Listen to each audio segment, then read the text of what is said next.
जाने माने पत्रकार हैं और बड़ा नज़दीक से एनालिसिस यूपी के घटनाक्रम का करते हैं।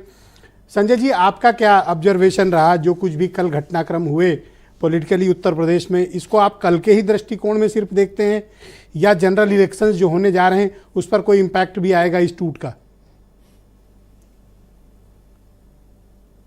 मैं ब्रिजेश जी इसको व्यापक परिप्रेक्ष्य में देखता हूं और निशाना जरूर राज्यसभा चुनाव थे, लेकिन नज़र जो है वो लोकसभा चुनाव पर है और बीजेपी ये तय करना चाहती है कि वो उनका जो मिशन 80 है यूपी में वो पूरी तरह से सफल रहे, उसमें कहीं कोई वो कोर कसर नहीं छोड़ना चाहते। इसलिए उन्होंने जितनी सेंधमारी कर सकते थे, जितनी सफलता प्राप्त कर सकते थे और बहुत स्ट्रैटेजिकली उन्होंने लोगों को 3-4 लोकसभा चुनाव क्षेत्रों को ध्यान में रखकर लोगों को तोड़ा है।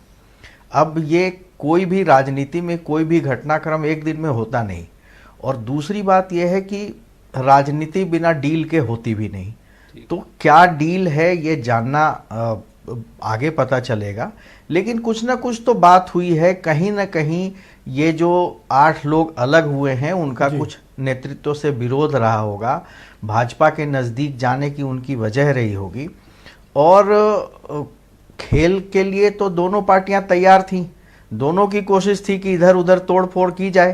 भाई सपा ने भी कोशिश की, ऐसा तो है नहीं कि सपा जो है वो गंगा जल हाथ में लेके खड़ी थी या बीजेपी ही सब कर रही थी। सपा ने भी थोड़ा नहीं सर, राजभर की पार्टी में सेंध लगाई और कोशिश तो उधर से भी चल रही। एक विधायक का वोट क्रॉस कराया सपा ने और अपने यहाँ लिया। जी बिल्कुल, वही मैं कह रहा हूं, वही मैं कह रहा हूं कि कोशिश वो भी कर रहे थे कि उनका प्रत्याशी जो है वो जीते और भाजपा भी कोशिश कर रही थी। भाजपा सफल हो गई, अखिलेश जी का खेल नहीं सफल हो पाया। लेकिन अभी ये मुझे लगता है कि सिर्फ शुरुआत है ब्रजेश जी, अभी तो इब्तिदाए इश्क है, देखिए होता है क्या। आगे इस पे लोकसभा चुनाव में इसका असर पड़ेगा और दिखेगा, क्योंकि जिस तरह के विधायकों को के साथ अभी इन्होंने गठजोड़ किया है वो मजबूत लोग हैं और अगर उन्होंने कोई निर्णय किया होगा तो ऐसा नहीं है कि बिना अपने खास लोगों से मशविरा किए बिना कर लिया होगा।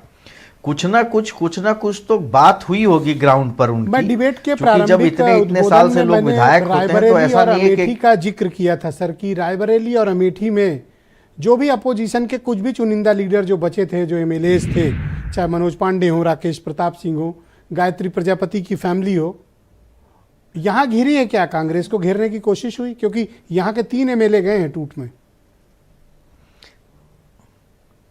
देखिए, कांग्रेस को घेरने की कोशिश निश्चित रूप से हुई है, क्योंकि ये लोग इन दोनों लोकसभा क्षेत्रों के मजबूत लोग हैं।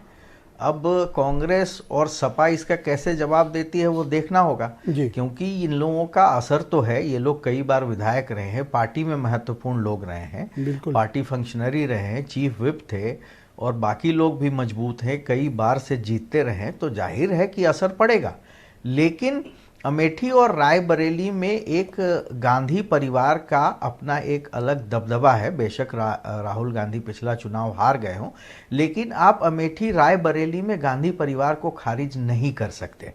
अब अगर गांधी परिवार के लोग लड़ते हैं तो मुकाबला मजबूत होगा, अगर गांधी परिवार के लोग नहीं लड़ते हैं फिर तो निश्चित रूप से बीजेपी को इसका फायदा। बहुत शुक्रिया आपका सर। डिबेट के दूसरे चरण में आपके बाकी विचारों को हम स्थान देंगे। सर वीरेंद्र जी भी हमारे साथ डिबेट